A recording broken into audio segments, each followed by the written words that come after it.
Hey, check this out. Copyright-free, royalty-free music. This is some of the classical music that I use in the background for my map-making cartography videos. I just searched copyright-free classical in the search bar, and it came up with this channel, Breaking Copyright. That's all the music we'll hear today's video, and maybe for the rest of the series for this continent. So if you enjoy classical music and wish to have classical music in your content, then go ahead and I suggest visiting Breaking Copyright. If you enjoy my map making, my D&D, or my gaming content, then go ahead and leave me one of these and drop me a subscribe. I appreciate all of you. Enjoy the video, and I'll see you soon. Now on with the video. Sci-fi cartography map. I'm making one continent, sci-fi / steampunk variety. So this is going to be interesting. It's a little bit out of my wheelhouse, but it was requested a while ago. And I've been wanting to get to it. I just had a lot of work and things, and I just didn't get to it. So I'm so sorry I didn't get to it. But I've always wanted to, and so here we go. What's up, everybody? I'm Saul Sunforge, and this is Dungeons and Taverns. Today we're going to go ahead and make our sci-fi steampunk aesthetic map that was requested by one of the viewers in one of the earlier cartography videos. He asked for a world map, a continent map, a region map, some type of map. And so we're going to go ahead and make an entire continent.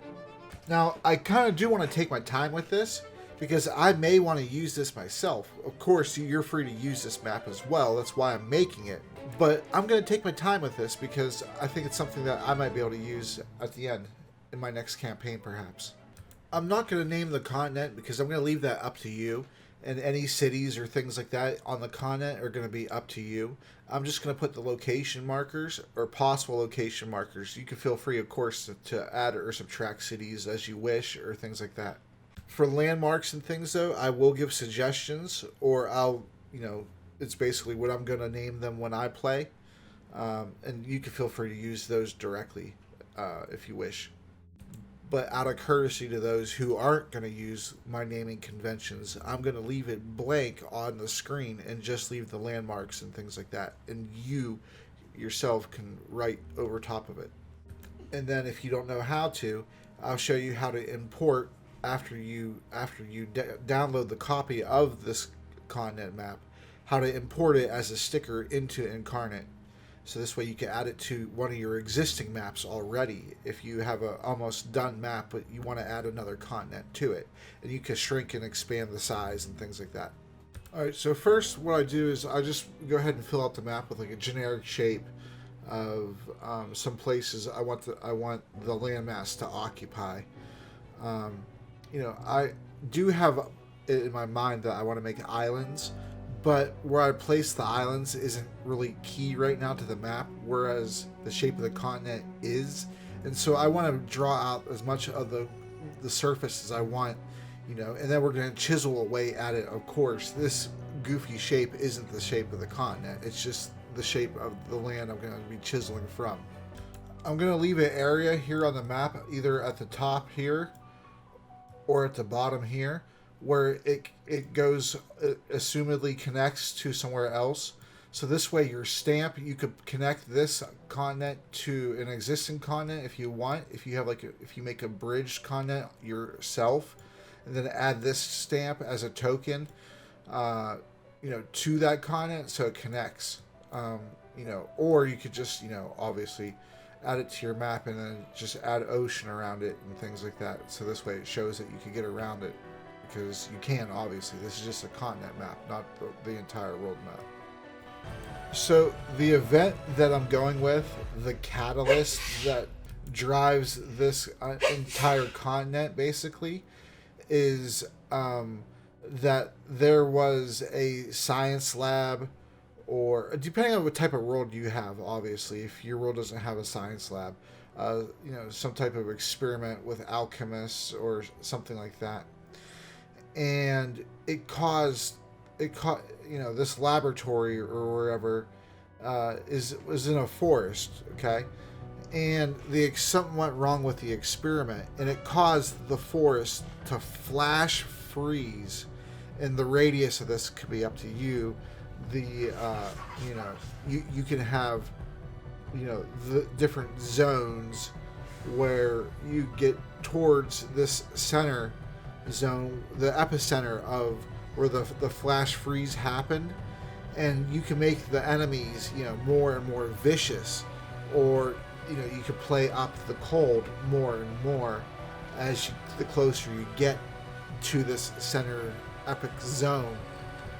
You can make the enemies more deadly, but you can make the loot rarer. And then you can really play up the survivability of it as well if you wish to. Use it for like a zombie apocalypse type campaign. I'm thinking I'm going to give the continent like more of a curvy. It starts out wide, it gets thinner, and then it gets wide and curvy again at the end. And then it's going to have the islands after. I'll make the islands after. Alright, so we're just shaping the left side of this continent right now. We're going to eat into it just a bit here and see what it looks like. Something like that. Maybe eat into it this way too.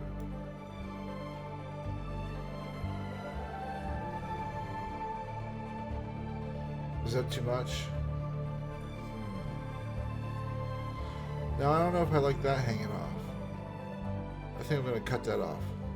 Let's see what that looks like if we cut that off.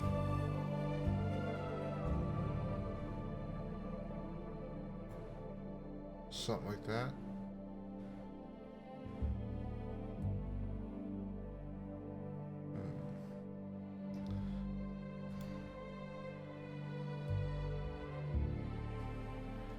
I think let's see what it looks like here. Add a little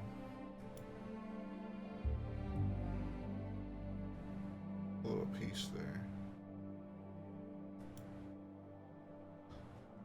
there. Alright, that's cool.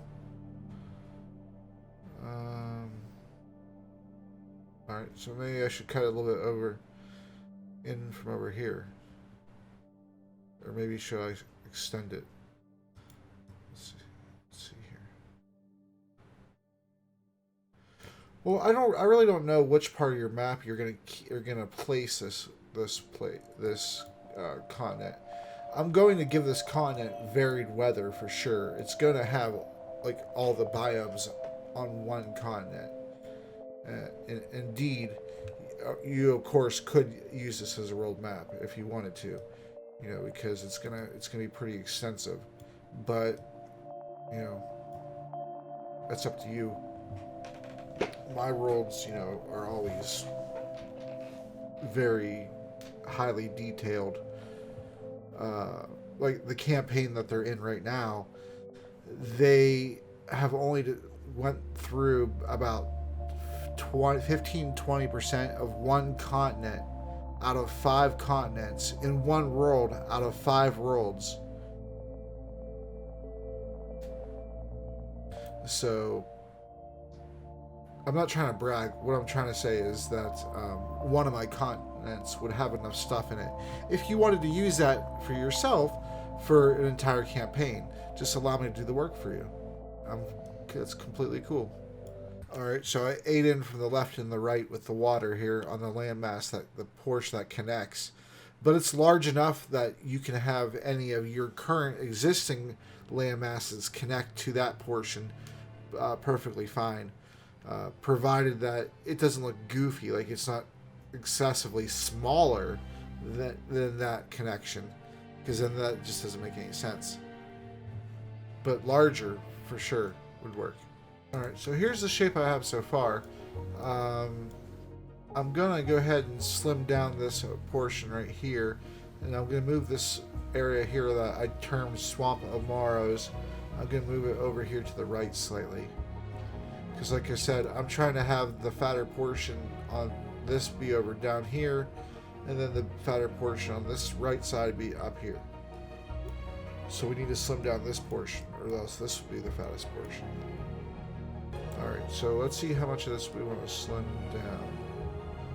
Let's try to take off a significant chunk and see what it looks like here.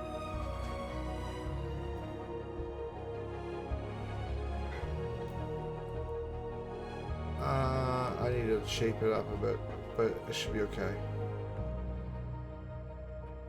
Alright, so we cut into it a little bit more. And we might go ahead and cut into it a bit more over here somewhere. Right in here.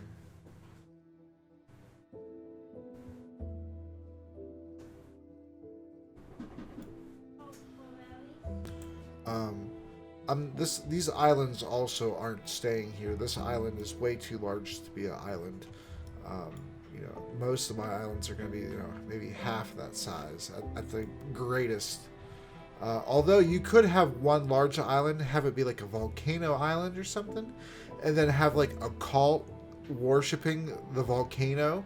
If you're going for like the steampunk, you know, mindset, or if you're trying to, you know, go futuristic, have the cult be tech worshippers, and they harness the volcano in order to fuel their technology.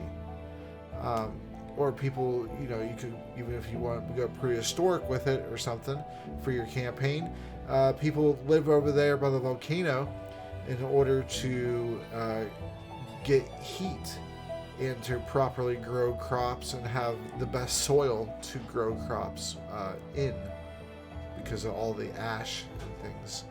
And these notes aren't going to be permanent on the map. They're just to remind me of what I'm planning these locations to be. And at the end, when I give you the link to download the map, I'll give you a link to download the map clear of all of my notes and city names and things like that, location names, and I'll give you one that has them. So you'll have the option to either have what I give you exactly, or to just have just the map. You know, it's free for you. I want to change this here because the swoop down, the landmass down, and the curve isn't as abrupt as I was thinking of it in my head. So let me try to fix that real quick. We're already starting to come to the end of this video, unfortunately. All right, so we took out quite a bit over here, you know, and then we're gonna go ahead and fill this in here. We'll go ahead and give it a 5 roughness for right now. Go ahead and fill this in here.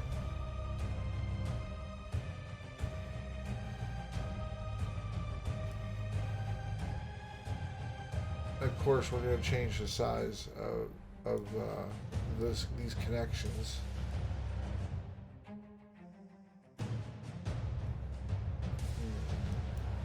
That doesn't look natural.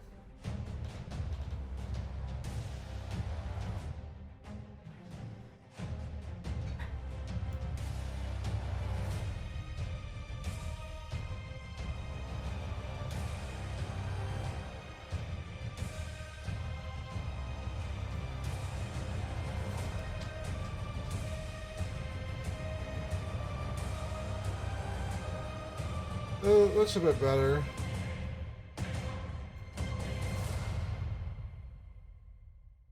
I don't know, we'll workshop it. Oh, I know what the problem is. I want it to curve the other way. Watch this.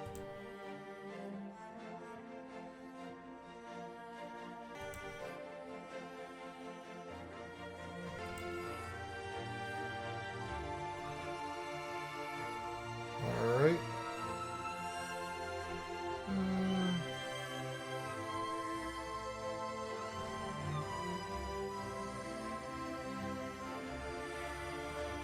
Alright, that works. Now watch this.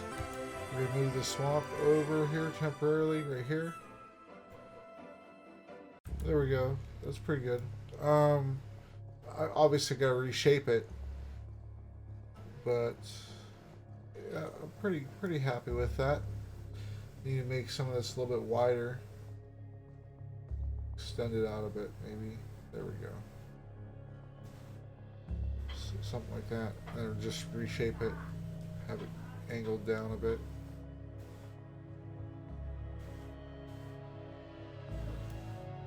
There we go. And then I'm going to shape it, and then that's probably going to be the end of the video. Alright, so I made a decision. I'm not going to connect it over here. I'm going to subtract this off real quick. I want to see what it looks like.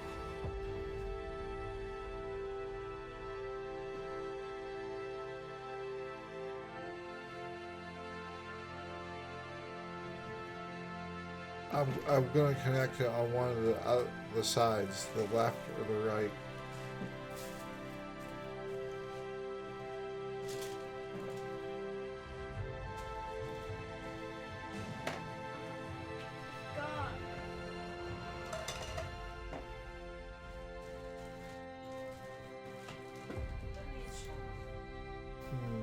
That looks a bit better.